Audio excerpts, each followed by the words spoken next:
ओम नमः शिवाय। मेरे शिव चैनल पर आप सबका स्वागत है। सबसे पहले तो आप सब शिव भक्तों के चरणों में मेरा प्रणाम। बात करते हैं आषाढ़ मास में कृतिका नक्षत्र के बारे में। कृतिका नक्षत्र शिव पूजा के लिए महत्वपूर्ण समय होता है और इस विशेष समय में की गई शिव पूजा सद्य फलदायी होती है। इसलिए भक्ति पूर्वक सदैव कृतिका नक्षत्र में शिव पूजा करना चाहिए। और कृतिका नक्षत्र सीधा सीधा संबंधित है अरुणाचलम से। तो अब बात करते हैं इस वीडियो में हम किस प्रकार से कृतिका नक्षत्र पर शिव पूजा करें। देखिए, जिस प्रकार से सूर्य एक स्थान पर व्याप्त होकर भी सदैव अलग अलग जल स्रोतों में, अलग अलग सरोवरों में अलग अलग रूप से प्रतिबिंबित होता है, वहां पर अलग दिखता है, उसी प्रकार से पूरा जगत ही लिंगमय है। हर एक वस्तु जहां आपकी दृष्टि जाती है वो सब कुछ लिंगमय ही है, सब कुछ शिवमय है। इस प्रकार की भावना से एक शिव भक्त को सदैव इस जगत को देखना चाहिए। यदि सर्वत्व शिवत्व की भावना हो जाती है तो ऐसा भक्त कभी भी गृहस्थ आश्रम में रहते हुए या इस संसार में लिप्त होते हुए भी कभी भी पाप कर्मों में या कर्म बंधन में लिप्त नहीं होता है। जिस प्रकार कमल पानी के अंदर होते हुए भी पानी से ऊपर रहता है, उसकी उत्पत्ति पानी में ही होती है, किंतु वो फिर भी गीला नहीं होता। जिस प्रकार कमल के पत्ते पर पानी नहीं टिकता, उसी प्रकार एक शिव भक्त कभी भी कर्म बंधन में नहीं बनता है। इसलिए सर्वतोभावेन शिव शरणागत होना चाहिए। हर प्रकार से, हर एक भावना से, जो जिस भी भावना से आप युक्त हैं वो सब कुछ शिव को समर्पित करनी चाहिए। इस प्रकार का एक जीवन भगवान शिव के लिए होना चाहिए। भगवान विष्णु कहते हैं कि क्षण मात्र भी यदि कोई शिव चिंतन नहीं करता है, शिव के बारे में स्मरण नहीं करता है, तो वही महान मूर्खता है, महान छिद्र है। इसलिए सदैव लिंगार्चन करना चाहिए। और जब आप लिंगार्चन नहीं कर रहे हो तो हर समय आपके हृदय में शिव विराजित रहे। ऐसा एक हमारी भावनाओं, हमारे इंद्रियों पर नियंत्रण करके, हमारे मन पर नियंत्रण करके पूरा प्रेम हमारा भगवान शिव के लिए ही होना चाहिए।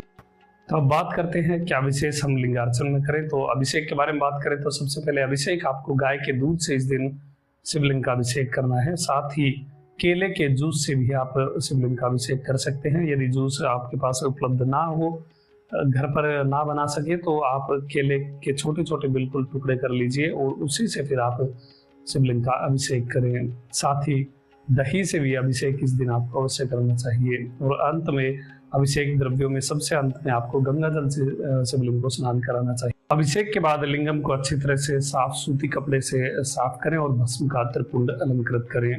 इसके बाद पुष्पों से शिवलिंग का श्रृंगार करें। अमलतास के पुष्प, कनेर के पुष्प, या फिर ये उपलब्ध नहीं है तो आप दुकान से खरीद करके मोगरे या फिर सुगंधित पुष्प जो भी आपको प्राप्त हो जाए, गुलाब वगैरह, इनसे भी आप शिवलिंग का श्रृंगार कर सकते हैं।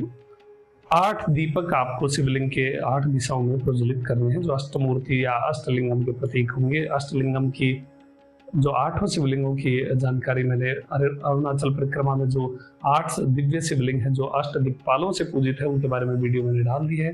जिन शिव भक्तों ने नहीं देखी तो वहां जाकर के आप देख सकते हैं, अरुणाचल प्लेलिस्ट में आपको मिल जाएगी।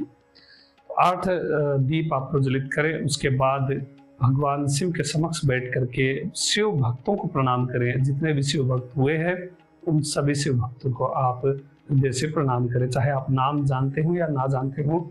ऐसा बोलिए कि आपके सभी दिव्य शिव भक्तों को कोटि कोटि प्रणाम है। इस प्रकार बोल करके फिर आप भगवान शिव के समक्ष बैठ करके अरुणाचल शिव का जाप करें। नमः शिवाय पंचाक्षरी का भी जप कर सकते हैं और साथ ही अरुणाचलाष्टकम का भी पाठ अवश्य ही करें।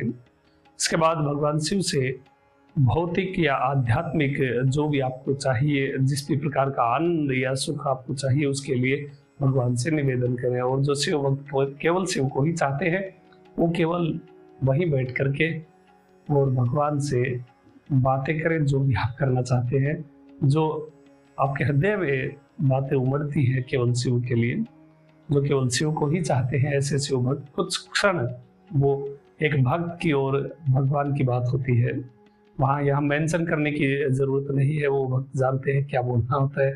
और कभी कभी कोई शब्द भी नहीं होते हैं ऐसे शिव भक्तों के पास, वो केवल भगवान को बैठ करके निहारते हैं। जिस भी प्रकार से आप शिव पूजन में कुछ क्षण बिताना चाहते हैं, उसी प्रकार से स्वामी के साथ बैठ करके कुछ पल बिताएं।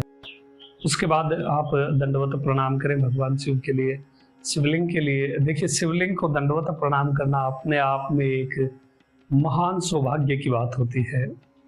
शिवलिंग पर एक यदि पुष्प आप चढ़ाते हैं, वो एक पुष्प चढ़ाने का फल आपके हजारों चांद्रायण व्रतों से भी अधिक होता है।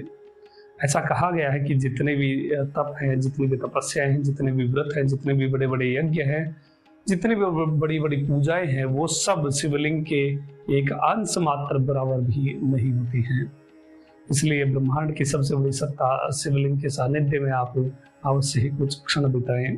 इसके बाद उठ करके 3 प्रदक्षिणा, जो आदि आदि आप शिवलिंग की प्रदक्षिणा करते हैं, वो 3 प्रदक्षिणा आपको अरुणाचल शिव या फिर नमः सोनाद्रीनाथाय बोलते हुए करनी है। तो ये थी जानकारी आषाढ़ मास में कृतिका नक्षत्र के बारे में। अभी तक के लिए इतना ही। आपका दिन शुभ हो, महादेव कृपा करें। अरुणाचल शिव। ओम नमः शिवाय।